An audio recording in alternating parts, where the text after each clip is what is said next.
ഞങ്ങളുടെ left right വോയിസിന്റെ വളരെ വിനീതമായ അഭിപ്രായം ആദ്യമേ പറയാം. ഈ കൽപ്പിത സർവകലാശാല, കലാമണ്ഡലം കൽപ്പിത സർവകലാശാലയുടെ ഡീംഡ് യൂണിവേഴ്സിറ്റിയുടെ ചാൻസലർ മല്ലിക സാരാഭായി രാജിവെക്കണം എന്നാണ് ഞങ്ങളുടെ ഒരു അഭ്യർത്ഥന.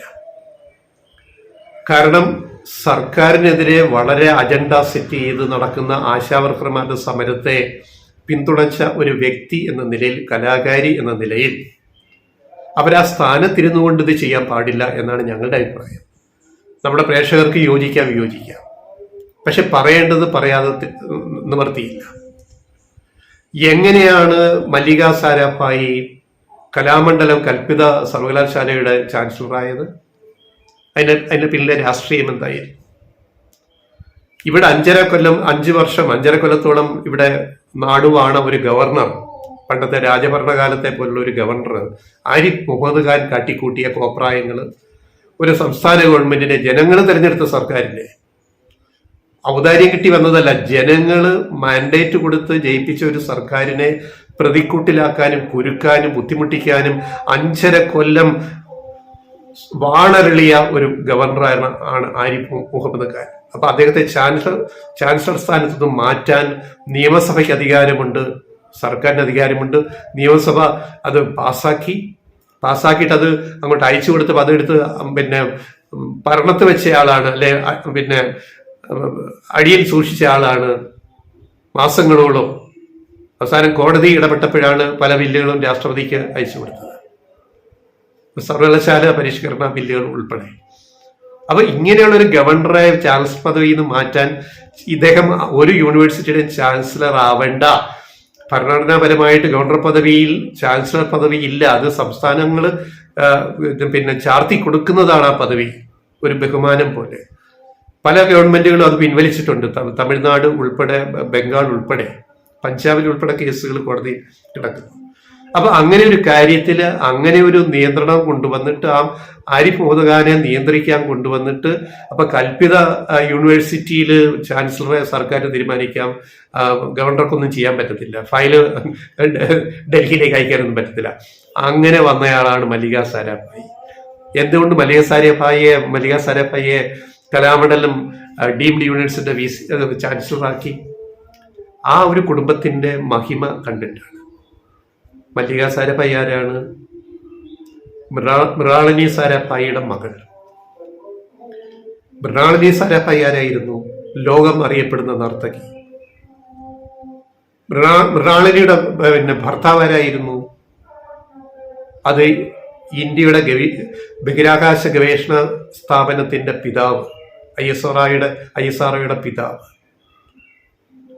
സാരാഭായി. പിന്നെ മറ്റ് ബന്ധങ്ങള്, ഏറ്റവും പുരോഗമന രാഷ്ട്രീയം പിന്തുടർന്ന ഒരു കുടുംബത്തിലെ അംഗം കൂടിയാണ് മല്ലിക സാരാഭായി. മല്ലിക സാരാഭായിയുടെ അമ്മയുടെ സഹോദരി ആരായിരുന്നു? ക്യാപ്റ്റൻ ലക്ഷ്മി. ക്യാപ്റ്റൻ ലക്ഷ്മി ആരായിരുന്നു? എങ്ങനെയാണ് ക്യാപ്റ്റൻ ആയത്? അത് സുഭാഷ് ചന്ദ്രബോസിന്റെ ആർമിയിലെ ക്യാപ്റ്റൻ, സ്വാതന്ത്ര്യ സമര പോരാട്ടത്തിൽ ഒരു വലിയൊരു ഏടാണ് അത്.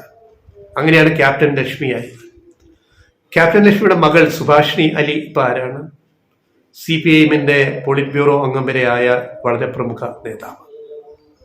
അപ്പൊ ഒരു കുടുംബം പുരോഗമന രാഷ്ട്രീയത്തിന്റെ പാലക്കാട്ട് ആനക്കര വടക്കേ പറമ്പിൽ വടക്കേടത്ത്, പാലക്കാട്ട് ആനക്കര വടക്കേടത്ത് എന്ന് പറഞ്ഞൊരു വലിയ കുടുംബം, എന്നും പുരോഗമന രാഷ്ട്രീയത്തിന്റെ പാത പിന്തുടർന്ന ഒരു കുടുംബത്തിലെ ഇളയ തലമുറയിലെ ഏറ്റവും ഇങ്ങേയറ്റത്ത് നിൽക്കുന്ന മല്ലിക സാരാഭായിയെ ഈ ആരിഫ് മുഹമ്മദ് ഖാന്റെ സംഘപരിവാർ രാഷ്ട്രീയത്തിനെതിരെ ഒരു നടപടി, ഒരു ധീര നടപടി എന്ന നിലയ്ക്ക് കലാമണ്ഡലത്തിന്റെ ചാൻസലറായിട്ട് പിണറായി സർക്കാർ നിയമിക്കുന്നു.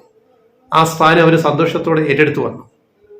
പക്ഷെ അവരിപ്പം ആശാവർക്കർമാരുടെ സമരത്തിന് വേണ്ടി പിന്തുണ കൊടുത്തിട്ട് 1000 രൂപ സമരം പിണറായി സർക്കാർ താഴെ ഇറങ്ങുന്ന, അതായത് അവരെ നിയമിച്ച പിണറായി സർക്കാർ, മല്ലിക സാരാഭായിയെ നിയമിച്ച പിണറായി സർക്കാർ താഴെ ഇറങ്ങുന്നവരെ ആശാവർക്കർമാർക്ക്, സമരം ചെയ്യുന്നവർക്കുൾപ്പെടെ മാസം 1000 രൂപ വീതം കൊടുക്കാൻ തീരുമാനിച്ച, അതിന്റെ ആദ്യ ഗൂഗിൾ പേ ചെയ്ത അല്ലെങ്കിൽ UPI ട്രാൻസ്ഫർ ചെയ്ത ആളാണ് മല്ലിക സാരാഭായി.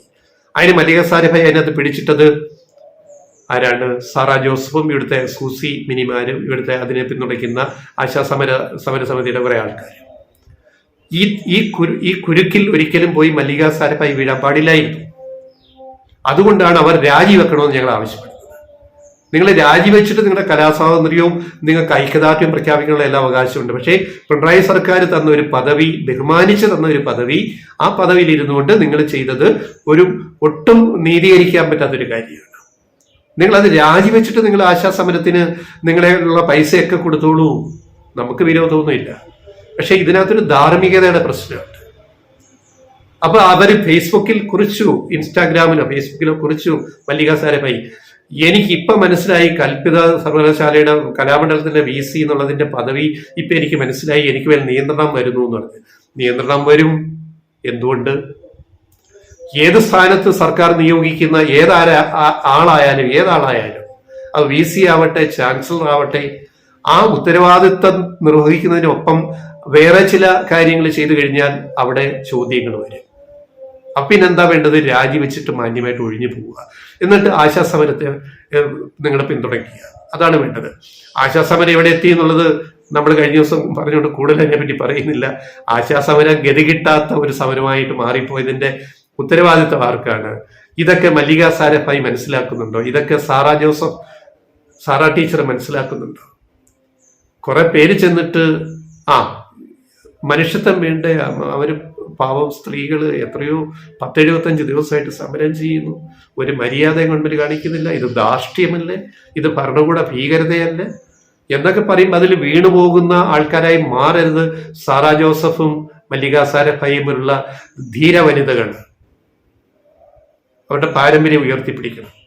അത് വയ്യെങ്കിൽ സർക്കാർ തന്ന പദവി ഔദാര്യം പോലെ തന്നതോ, ബഹുമാനിച്ചു തന്നതോ, ആദരവോടെ തന്നത് എന്ന് തന്നെ ഇരിക്കട്ടെ, അത് ഒഴിഞ്ഞു മാറി രാജിവെച്ചിട്ട് നിങ്ങൾ സമരത്തിന് ഒപ്പം നിൽക്കുക. ഇതാണ് ലെഫ്റ്റ് റൈറ്റ് വോയിസിന്റെ കാര്യത്തിൽ പറയാൻ.